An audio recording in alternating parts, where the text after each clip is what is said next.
Yo, what is up guys, it's Icross, and today we are checking out the RAWM ES21M gaming mouse. So, I have not previously heard of RAWM, this is how it's spelled. Not really heard of them before, but they reached out and asked if I'm interested in reviewing one of their gaming mice, and after looking into it, it actually looks like a very high quality gaming mouse that I'm really excited to show you guys. And after playing with it and using it, it was just an incredible experience. So I'm super excited to be reviewing this gaming mouse today. So before we begin and get into all the specs, let's open this mouse up and show you guys kind of the unboxing. So straight off the bat, you see that it comes in kind of like a sleeve case, which I love sleeve cases. They're just the sickest thing ever. It just slides right on. And then it unveils, I'm assuming this is like the RAWM logo, which is pretty cool. Very simple. I like simple logos. And we're just going to open this thing up here. And this was a little bit hard to get off earlier. You have to actually like pry this thing off. And then what's going to come on the inside, obviously you're going to get your mouse, and you're also going to get your 8K Hertz polling dongle, which is huge. This mouse does support 8K Hertz, which I will talk about more later on in the video. And the mouse is going to come in this little plastic baggie. And this is what the mouse looks like. So they sent me the white version. I believe it also comes in black. But yeah, the mouse is super sleek. It's a very simple design. And it honestly reminds me just of like a smaller version of like the GPX2, for example. They're actually very, very similar in height and width, just not the length. The RAWM is a little bit shorter. So really cool stuff there. And yeah, so you're obviously going to get your mouse. You're going to get your dongle. On the inside, you're going to have this little cutout of your mouse in foam. You're going to get your user manual. This is just going to explain everything about the mouse. And which is really cool, something that I really like that brands do, is they actually included grip tape. So if you guys want some little extra, more grip on the side of your mouse, you guys could put that on there. I like that Final Mouse uses this as well. I use grip tape on my Final Mouse 10s unit, but other than that, I really never tend to use grip tape. I prefer to use just like the mouse itself. I tend to like not really want to use any additional grip tape or anything like that. So that's just obviously personal opinion, but it is a nice little touch that they decided to do. And also more things are going to get in the box. If we pull it out here, you are obviously going to get your cable. So this is a USB-A to USB Type-C cable. This is for charging, and you could also play with it using this cable. And it is actually very lightweight. You're probably going to want to use it wireless, but very nice addition with the lightweight cable. I really like the packaging here. I love the design of the box, and I love how everything is just really simple, straight to the point. I don't like when a lot of brands just throw like extra stickers and extra random components that you're never ever going to use again. They just have it straight to the point. You get your mouse, your dongle, your cable, and then they threw in some extra grip tape there. So really straight to the point. I love that about RAWM. Great stuff so far. Let's get into the specs and more specifics about this mouse. Okay, so let's talk about the design and build of this mouse. So right off the bat, this thing weighs just 45 grams. And yeah, you heard that right. It's insanely light.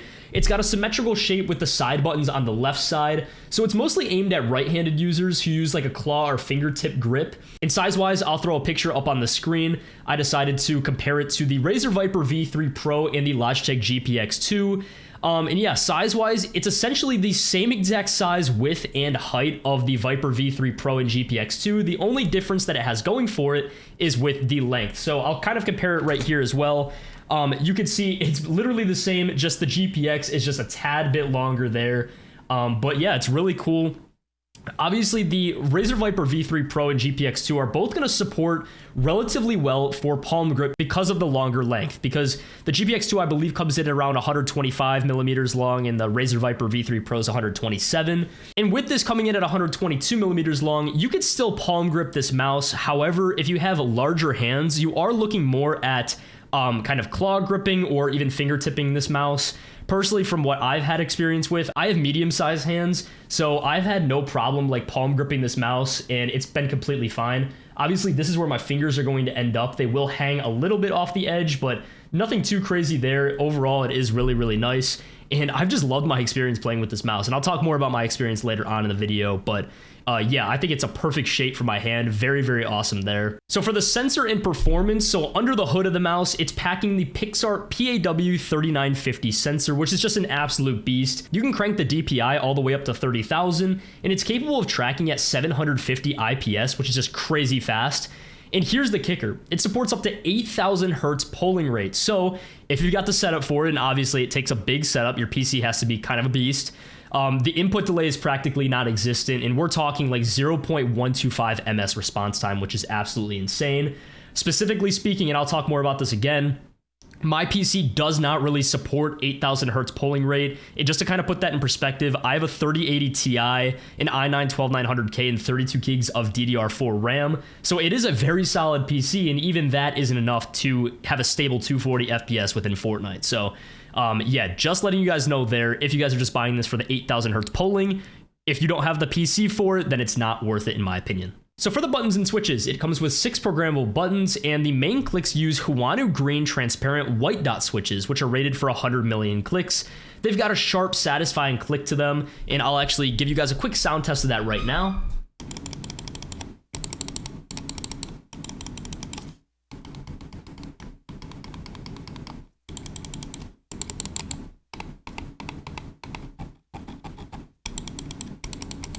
So yeah, overall, really nice clicks. The scroll wheel also uses a TTC gold encoder, which has a nice middle ground feel. It's not too stiff, not too loose.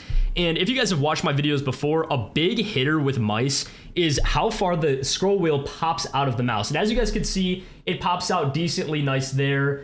Plenty of room to quickly scroll wheel reset if you guys use scroll wheel reset. I've had no difficulty there in Fortnite. It's been working absolutely phenomenal for me. So really good stuff there by RAWM. For the wireless and batteries, so for connectivity, you got both wireless 2.4 gigahertz and a wired USB-C option, obviously if you want to use the cable. The battery claims up to 85 hours of usage, which is pretty solid for a lightweight mouse. Typically, lightweight mice are not going to have a crazy amount of battery life, but I quickly want to preface, if you guys are using that 8,000 hertz polling rate selected on this mouse, your battery is going to drain super fast. Like we're talking, you'll probably get a day, maybe 2 days at most, if you guys are using 8,000 hertz consistently with this gaming mouse. That just goes for all gaming mice with 8,000 hertz polling. So on the bottom, you've got 100% version PTFE skates. You got 2 large ones with slightly rounded edges, plus a sensor ring right there that will help keep your CPI consistent, even if you're pressing down a little bit when aiming. And what's also cool is that obviously it comes with grip tape in the box if you want a little extra control. Personally, I don't really like grip tape, but it's cool for those who like it. All right, so next up is the software. So with the software with the ES21M, literally all you guys have to do, because I couldn't find it in the instruction manual, nothing really talks about software in there. All you have to do is go into Google and type in the RAWM ES21M gaming mouse software, and it'll take you to kind of like this hub. All you have to do is click that, and then make sure your mouse is obviously connected to the dongle. Just hit connect mouse, and it will bring you up to a super easy, user-friendly software. And it's just a web-based software, which is really cool. Again, personally, I love web-based softwares. You can play around with your polling rates in there. I think it's just really user-friendly, super simple, and honestly, a really good software by RAWM. All right, so let me just talk about how it actually felt in game. So I ran it through a few gaming sessions of Fortnite, and honestly, it really impressed me. The low weight made building feel super snappy, tracking was smooth, and flicks felt like laser accurate. The only downside with this mouse was when using 8K hertz polling rate. My frames would drop occasionally when using 8K hertz polling, and I found that my sweet spot was 2K hertz polling for consistent 240 FPS.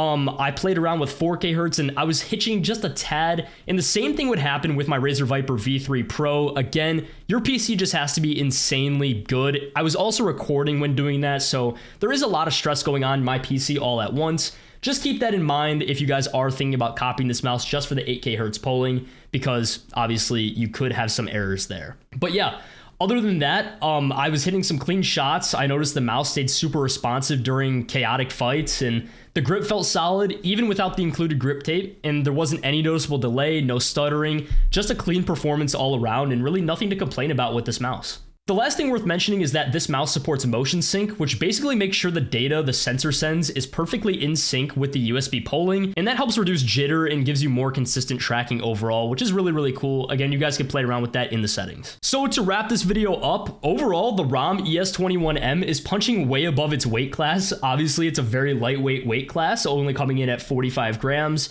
It has a top tier sensor, high polling rate of 8,000 hertz, really solid switches, and it doesn't break the bank, coming in at only $70 to $80. On Amazon, it was a tad more expensive, coming in at closer to 80 bucks, and on their website, it's around 70. I'll put both links down in the description below, whatever's easiest for you guys. Obviously, Amazon's probably going to get there faster. but you guys could obviously pick your poison there. They're not really too big of difference price-wise. I'm also super close to 10,000 subs, so if you guys are not subscribed and you like videos like this one, please hit the subscribe button. I will be doing a keyboard giveaway once we hit 10K subs, so please help me out there. And yeah, if you're in the market for a new ultralight gaming mouse, this one's absolutely worth checking out. Shout out to RAWM for an incredible gaming mouse. I will see you guys in the next video. Peace.